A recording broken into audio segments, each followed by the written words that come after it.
We just finished up with the conference, The Road That Leads to Life in Atlanta, and we're still trying to recover. The office still looks like the conference is thrown up into it, and we're trying to rearrange everything and put everything back. And my car's still full of sound equipment and everything, and the video equipment. And so. And we have two marvelous guests. And we did. We brought two international traveling guests back home with us. So they're here, and we're doing podcasts, and we're doing CDs of the month, and we're doing editing for the conference. Well, I had a wonderful time at the conference. The most wonderful people came, and they were awesome. They would listen, and then they would comment. We're going to have some of their comments. We're going to do podcasts of that. Yeah. Oh, they were just wonderful. And the Lord really came through. Absolutely. Yeah. I felt like every single person that came to the conference really was just absolutely supposed to be there, but they were on. They were on. It felt like their hearts were engaged, and the Spirit was able to just really flow and move, which was really exciting. You know, Martha, the message that she brought was really, really, really powerful. It was she displayed the message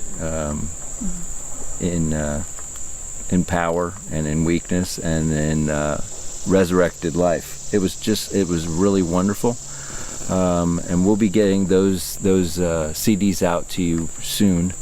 We're hoping that they'll be at least by my hope is the first week of September. We've actually got 12 messages. I don't know how it's going to work out, where they're all laid out and how many CDs will actually be, but it's going to be more than we thought. So actually the discounted price that's up there right now is set up for 8 CDs, and it looks like it's going to be beyond that. So this is a good time to go ahead and get that and pre-order that.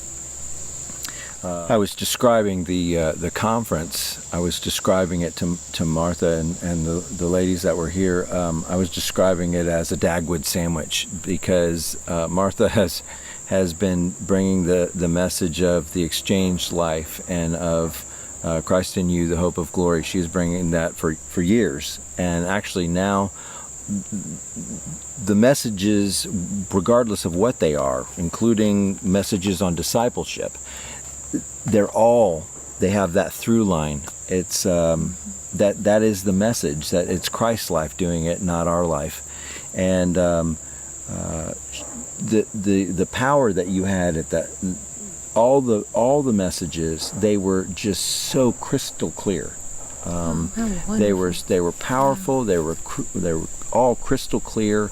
Everybody was responding to it. You did a skit. She usually will do a skit, which is fun to watch, and she did a skit this time about walking in life, and she was walking through the crowd, and she was basically asking the Lord for things, and then people in the crowd would say, "Oh, and I got this book for you," and it was all planned. And it was all planned. It was all set up, but it was fun. It was fun, you know. And my point was that the way to life is one step at a time. Absolutely. Following one step, one day, really even 1 minute. And a walk with the Lord is a walk. And I started with saying Enoch walked with God and was not, for God took him. And that's what he wants, is a walk with him. And we don't have a map. We don't have And it's not predictable. It's not predictable. It's just amazing, you know. And so I was demonstrating that. I went back and forth and around about, and then I had things placed where people could, I would say, "Lord, I need a piece of paper and a pen," and there it was. To show that every provision is along the way you're walking. And it was fun. It was such fun. And that life is at the outset is a frightening thing, because you say, "Oh my gosh, what if God?" Well, I don't know where I'm going. I don't have any control. And what if God doesn't come through? But the reality of that life is that it's absolutely the most adventure, the most fun, the most joy, and the safest. The safest, and the provision of the Father to do your life.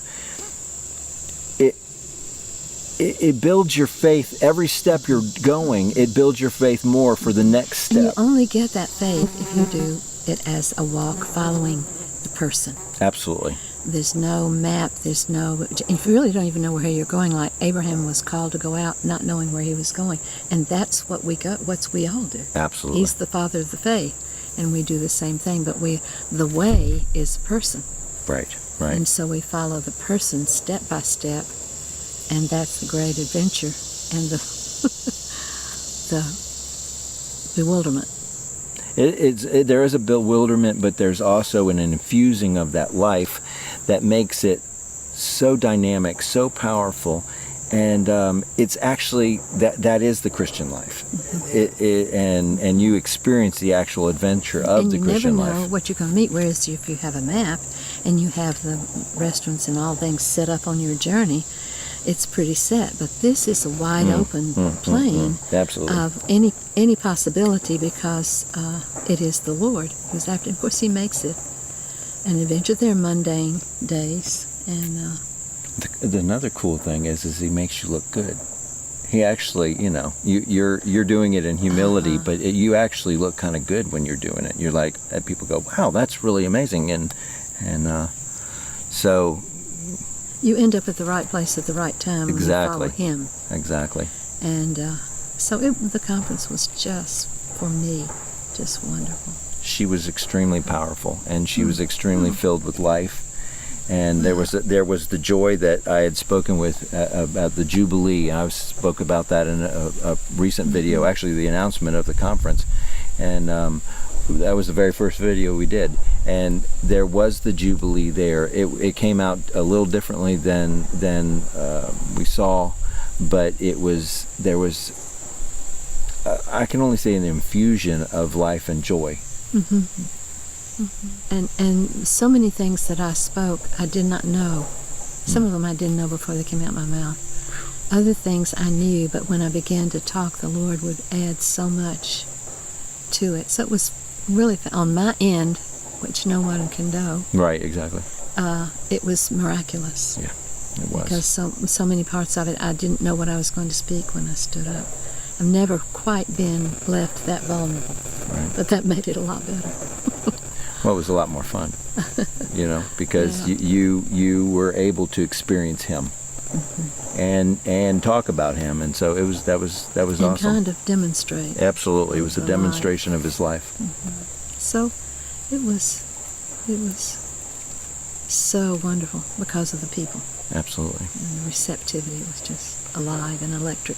Well, every conference that we do, it's a like I said at the very beginning of the conference, it's a homecoming. There literally is, you're welcoming people home, and we realize more and more every single time it's family, because the family that we don't even know we have come to these conferences, people that we've never met before, that we see their names in emails, or we see them through orders or correspondence. All of a sudden, there they are. They're in person. In person. And we realize, oh my gosh, you're our brother, you're our sister. So we met a lot of love. We met a lot of them, and there was a lot of love. So I wanted to bring this video to you today, number one, because we've been wanting to do it, but we just haven't been able to. I've been exhausted. Oh yeah, I have too. We haven't caught up. No. But we're sitting in Carol's garden, and I wish you could see how beautiful it is. It is gorgeous. And there's a nice breeze along with the bugs. Yeah, the bugs are always here. But this is lovely. Absolutely. Here. Absolutely. Afternoon. Thank you. Thank you. God bless.